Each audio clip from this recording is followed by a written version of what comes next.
Rothschild family जो एक real life illuminati family तरह देख सकता है। इसके बारे में कहा जाता है कि अगर ये फैमिली चाहे तो एक झटके में वर्ल्ड बैंक को खरीद ले।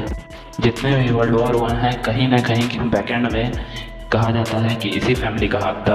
रॉथस्चाइल्ड फैमिली जिसकी शुरुआत 1760 में मेयर रॉथस्चाइल्ड के साथ, जो कि वो शुरुआत अपने बैंकिंग बिजनेस से की थी। आज लगभग इनकी वर्ल्ड के हर सेक्टर में इनकी प्रेजेंस है। आज इनके पूरे फैमिली के 20 ट्रिलियन नेटवर्थ होने के बावजूद भी इस फैमिली की बात आपने मुश्किल से ही कहीं सुनी होगी। दोस्तों, ये फैमिली एक ज्यूइश फैमिली है। जब इनके एक फादर लुइस नथेल डी रॉथस्चाइल्ड 1938 में जब नाजीज ने पड़ा था, इन्होंने $364 मिलियन लगभग 3000 करोड़ की सबसे बड़ी फिरौती देकर छूटे थे। यही नहीं, 1815 में नेपोलियन को हार में हराने का हाथ भी इन्हीं का दिया जाता है। यही नहीं, 1820 में 2 मिलियन पाउंड यानी कि $2000 जो भी हो वो पुर्तगालियों को देकर इन्होंने ब्राज़ील को 1820 में आज़ाद करवाया था।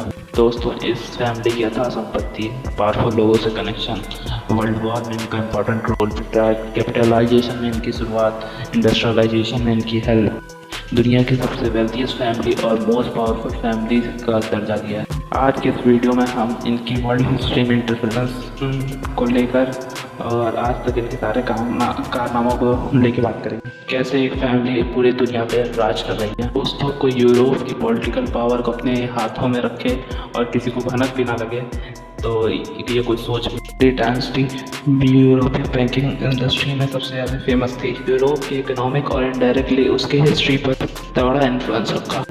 पूरी पावर किसी एक फैमिली के हाथों में आना मतलब यूरोप का भाग्य विधाता ही कह सकते हैं, यानी कि यूरोप का गॉड। बैंकिंग हाउस की शुरुआत करके जिससे इन्होंने इतनी दौलत कमाई कि 5 बेटों के हेल्प से ये फैला।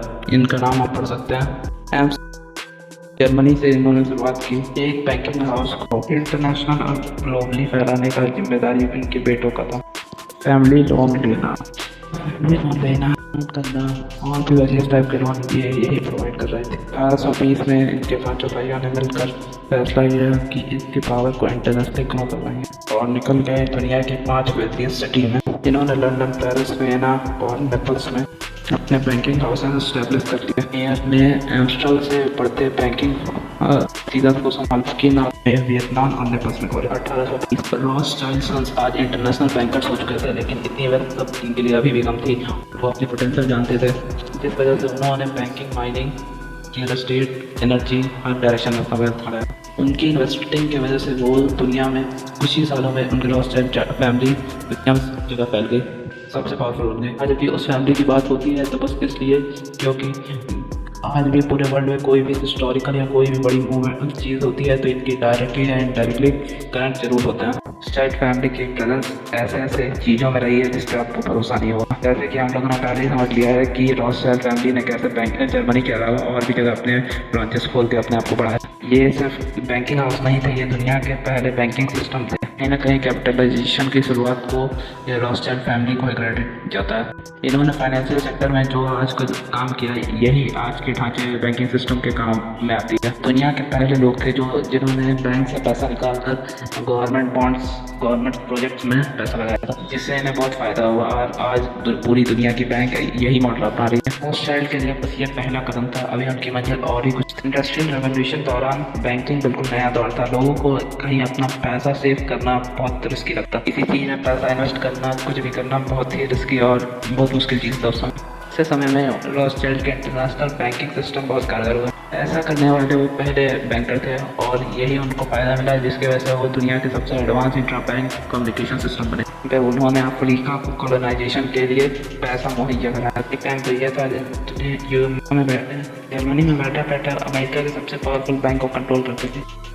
जिसका फायदा नहीं तब भी हुआ जब अमेरिका ने नेपोलियन को हरा दिया, जिसने बैटल ऑफ वाटरलू नेपोलियन की हुई हार ने उसके कैपिटल को बहुत ज़्यादा बूस्ट कर दिया। 1813 से 1815 तक नाथन में रॉथस्चाइल्ड ने लगभग ब्रिटिश वॉर के सारे पैसे को फाइनेंस करने में सक्षम। उन्होंने अकेले 9.8 मिलियन पाउंड प्रोवाइड किया था उनके सब्सिडाइज पार्टनर्स को। रॉथस्चाइल्ड फैमिली यानी ब्रिटेन के साथ साथ साथ पूरे यूरोप के लिए बहुत जरूरी होती है। 1815 में जब नेपोलियन ब्रिटेन से हार गए थे, ये बात ब्रिटेन पहुंचने से पहले ही नेपोलियन रॉथस्चाइल्ड के पास पहुंच गई थी, वो पूरे 24 घंटे पहले। फिर उन्होंने इसका फ़ायदा उठाने के बारे में सोचा, इसीलिए वो एक दिन पहले ही अपने सारे शेयर्स बेचने स्टार्ट कर दिए, जिससे सबको लगा कि ये ब्रिटेन हार चुकी है। रॉथस्चाइल्ड को देख के बाकी लोगों को भी लगा कि ये ब्रिटेन हार गई है और उन्होंने भी अपने सारे शेयर बेचना स्टार्ट कर दिए।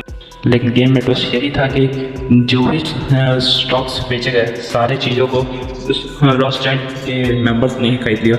फिर अगले दिन जब यहाँ पे बात पहुँची कि ब्रिटेन जीत चुका है, तो फिर से अगले दिन से ही वापस से लोगों ने स्टॉक मार्केट में शेयर खरीदने की कोशिश की। लेकिन अब तक स्टॉक्स बहुत महंगे हो चुके थे। शेयर खरीद के और महंगे दामों में बेच के उन्होंने बहुत पैसा कमाया। एक इवेंट्स के बाद उनके कई सारे मूवमेंट में इन्वॉल्वमेंट दिखाई दी गई हिस्ट्री में। सबसे बड़ा रोल वर्ल्ड वॉर में माना जाता है, जब इंडस्ट्रियल रिवॉल्यूशन रॉथस्चाइल्ड फैमिली वगैरह ने इन्वेस्ट कर चुके थे, जिनका फायदा वो वर्ल्ड वॉर में मिला। ये 1900 का एरा था, पूरी दुनिया बदलाव से गुजर रही थी। कहा जाता है कि रॉथस्चाइल्ड फैमिली ही पैसा कमाने के लिए फर्स्ट वर्ल्ड वॉर करवाया था। जान के आश्चर्य होगा कि एलाइज और सेंट्रल पावर दोनों को ही इन्होंने वेपन्स, फूड्स, मेडिकल प्रोडक्ट्स सब कुछ इन्होंने बेचा। कुछ ऐसी थ्योरी मानी जाए तो उन्होंने कुछ ऐसी थ्योरी है कि वो लोग जान के ऐसा सिचुएशन क्रिएट किए जिससे वर्ल्ड वॉर हो और उससे वो पैसा कमा सके। ये तो कुछ भी नहीं। इसके बाद सेकंड वर्ल्ड वॉर में भले ही इनका हाथ ना हो स्टार्ट करने में, लेकिन कमाई उसमें भी बहुत ज़्यादा हुई। उन्होंने फिर से द्वितीय में अलाइज और एक्सेस पावर दोनों को फंड किया था। अपने अमेरिका पार्टिसिपेट नहीं था, इसीलिए वॉर का लेवल बहुत ज़्यादा बड़ा नहीं हो रहा था, जिसके ऐसा माना जाता है कि अमेरिका को वॉर में घुसने के लिए इन्होंने ही मजबूर किया था। इसमें साफ है कि पूरी दुनिया ने नुकसान झेला, लेकिन कमाया केवल एक फैमिली ने। तो युद्ध के बाद भी चाहे हारे हुए देशों को कर्ज देना हो या ही जीते हुए देशों में इन्वेस्ट करना हो, दोनों से पैसा कमाया। उन्होंने ब्रिटेन को इन्वेस्टमेंट भी थी बहुत बड़ा, और स्विस कनाल में सबसे बड़ा शेयर होल्डर भी यही बन गया। आज जानते हैं कि प्रेजेंट कंडीशन क्या है। साल 2015 में जब आइवरी कोस्ट और कैमरन क्रोन जब फाइनेंशियल क्राइसिस में झेल रहा था, तब भी इन्होंने इन्वेस्ट किया और इन्हें इंटरनेशनल मार्केट में वापसी करने में मदद की। रॉथस्चाइल्ड फैमिली की कई देशों में अलग अलग ब्रांचेस हैं, जिससे कहा जा सकता है कि हाँ, भले ही सामने नहीं, लेकिन कहीं ना कहीं पूरी दुनिया में इनका इन्फ्लुएंस है, डायरेक्टली नहीं तो इनडायरेक्टली। आज अगर देखें तो इनकी कुल प्रॉपर्टी $400 बिलियन बताई जाती है। दुनिया भर में 1800 से ज़्यादा रॉयल मैंसन, 100 से अधिक प्राइवेट जेट्स और दुनिया भर की बड़ी कंपनी में शेयर्स। दुनिया की सबसे बड़ी market New York exchange, Japan stock exchange, London stock exchange में लार्ज शेयर्स यानी क्या है। अगर इनके लिक्विड प्रॉपर्टी की बात करें तो ये डॉलर, येन और यूरोज में सेफ है। इनके बारे में कई सारे अफवाह भी हैं कि इन्हें कहा जाता है कि ये पूरी दुनिया की पैसों को कंट्रोल करती है। आपको अच्छा लगा तो लाइक शेयर करें।